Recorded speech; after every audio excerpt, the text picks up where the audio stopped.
Number 37 says, a particle is moving with the given data. Find the position function of the particle. And they give us the acceleration function as well as some information about a point with the velocity and a point with the position.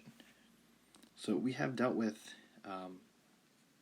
like velocity and position and acceleration problems before.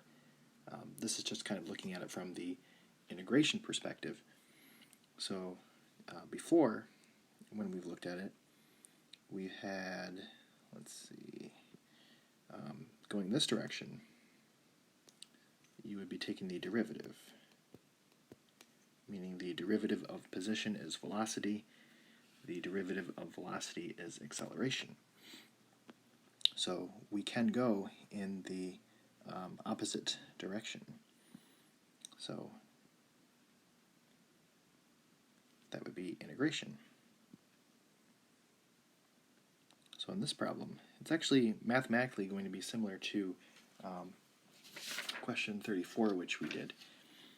So I want to integrate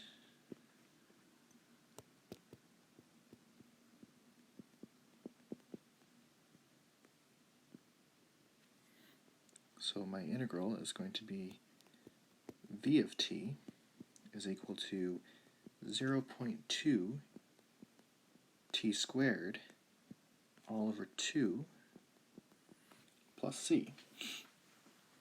So that 2, that will reduce, and I'll have v of t is equal to 0.1 t squared plus c. And I want to use this to figure out what that c value is. So use v of 0 is equal to 0 to find c. So 0 is equal to 0.1 times 0 squared plus c. So that 0 is actually going to wipe that out, and it's just going to be 0 is equal to c. So my velocity function is actually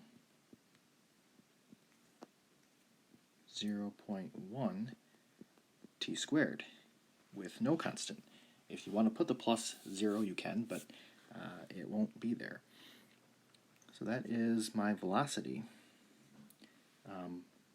My next step, because they want the position function, is I need to integrate again.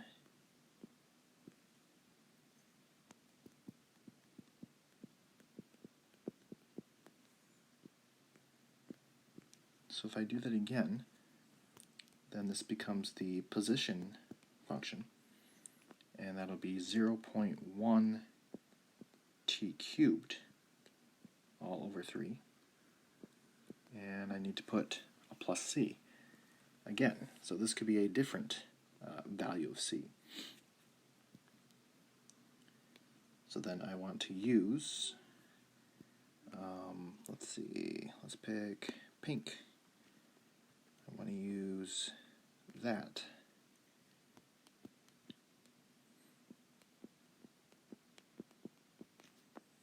To find c.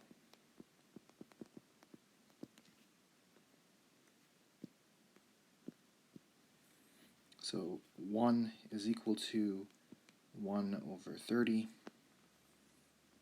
times 0 cubed plus c. So that 0 cancels out the 1 over 30, and I have c is equal to 1.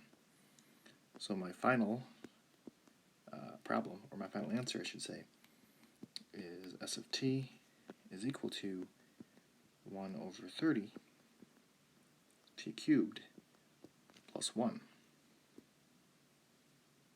And that's going to be my position function.